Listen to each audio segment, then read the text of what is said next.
Welcome to the Banker Lamp. Please enjoy the video. You start by signing into the account, use your password, and complete 2FA if prompted, because security gates these options. Once signed in, navigate to Settings, then Account, then Privacy and Online Safety. This is where controls live. Make sure you choose whether you're editing an adult account or a child account, since default limits and sharing options differ.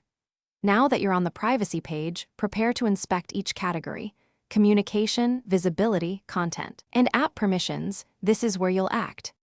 Once on the Privacy page, open Communication, Visibility, Content, and App and Game permissions to reveal detailed controls.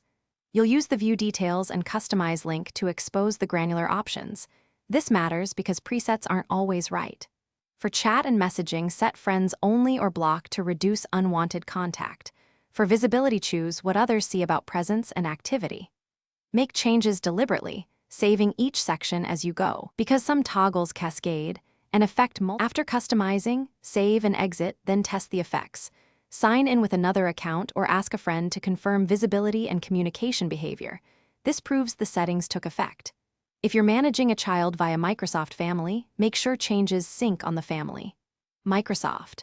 Calm dashboard because some controls are enforced from there. If settings won't save, restart the console, clear local cache, or sign out and re-authenticate. These steps resolve sync and token issues most of the time.